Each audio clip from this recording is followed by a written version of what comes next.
Hi guys, welcome back to my channel. I'm glad you guys are back for a brand new video this week. This week we're going to be making a delicious recipe for Christmas. It's typically made in December and January for Christmas, New Year's Eve, and Dia de los Reyes. It's called Ponche Navideño or just Ponche. Different places in Mexico make it a different way. I'm going to be showing you my way on how I make this recipe and what works for me, but you can add or subtract any of the ingredients that I'm going to be showing you guys. This drink can be eaten cold or hot. Most people like it hot just because it's the cold weather. It's like a little drink slash dessert on here. So before we get started with today's recipe, I just want to thank everybody for giving us a good year. To all the new subscribers that we had, this year was a great year for our channel. We were able to reach 1,000 subscribers. Next year hopefully we'll have a little bit more subscribers. We're going to keep this channel growing.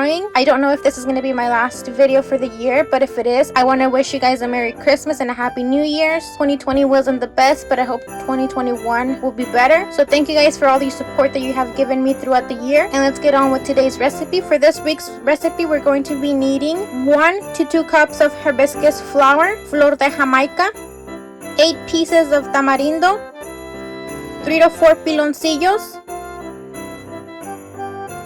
6 cloves, 2 big cinnamon sticks, 2 golden apples, 2 red apples, 2 brown pears, about 2 pounds of guava, about 1 pound of tejocote, about 2 pounds of cane sugar. To start off the recipe, we're going to peel off our tamarindo. You would just crush the shell, remove all the shell from the tamarindo pulp, and remove the little veins as well. Make sure it's completely clean. We're going to be using about 8 of those. On a pot with about 2 gallons of water, we're going to be adding our tamarindo, our hibiscus flower, our cloves, our 2 cinnamon sticks, and our piloncillo. We're going to cover this and put it on the stove for it to boil while we're cutting up our fruit. We're going to let this boil for about 20 minutes. We're going to get all the flavors incorporated together. While our water is boiling, we're going to start off cutting our fruit. I'm going to start cutting my tejocote. You don't have to cut your tejocote, but I'm going to be cutting the little sticks that sometimes have it on there. That way when we're eating the fruit, it's easier to eat. Next, we're going to be cutting up our guava or guayaba. I'm just going to be cutting up the stem and dicing it. Depending if your guayabas are very soft, you just want to cut it into half or leave it as a whole. If your guayaba is very hard, you want to cut it into about 4 pieces. For our pear, I'm going to be cutting it into 8 pieces. The sizing of your fruit is going to really depend on you. I like to cut it on a medium size just because I want to see the fruit in there. I'm going to cut it into about a medium size, but you can cut it as small or as big as you want. I'm going to be removing the seeds out of it as well. Next, we're going to be cutting our apples. Same thing with my apple. I'm going to be removing the seeds from it and then cutting it into about an inch and a half big. Same thing with the red apple.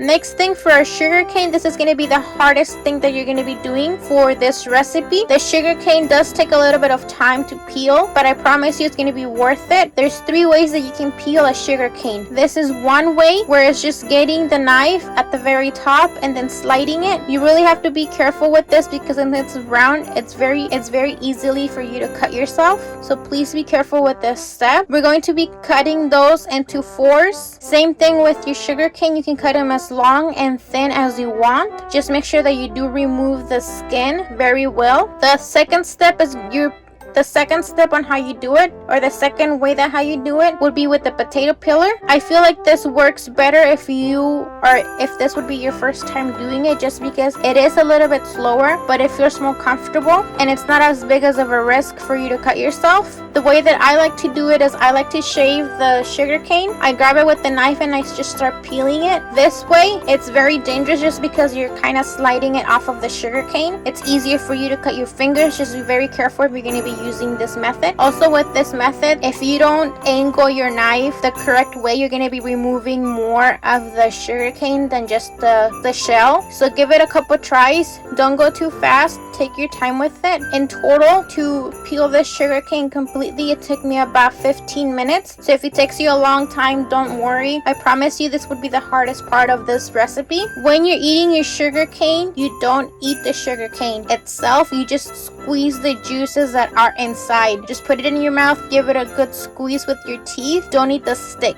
just the juices are inside. I don't know if it makes sense or not, but just don't eat the actual sugarcane, just the juices. Next, now that I have all of my fruit and sugar canes ready, we're ready to continue with the stove.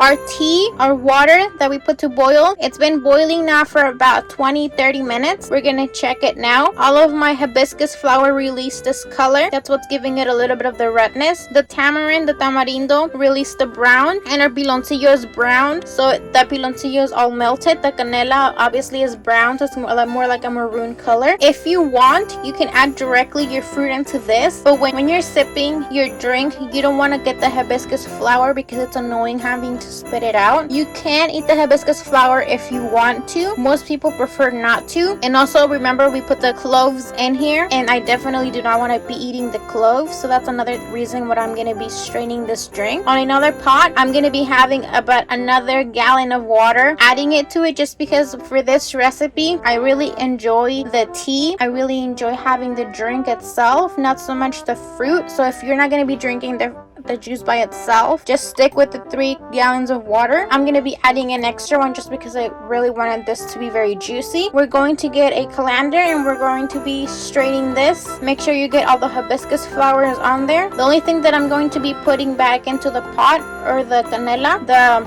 cinnamon sticks. Everything else I'm going to be throwing away, but before I do that, I'm going to make sure that everything, all the flavors from the Jamaica and the tamarind, the pulp of the tamarind have already been released into the water. So I'm going to be kind of dipping it back into the water, but still having it inside the colander and just moving it and squeezing all the flavors out. Once that is ready, I'm going to be giving it a quick stir.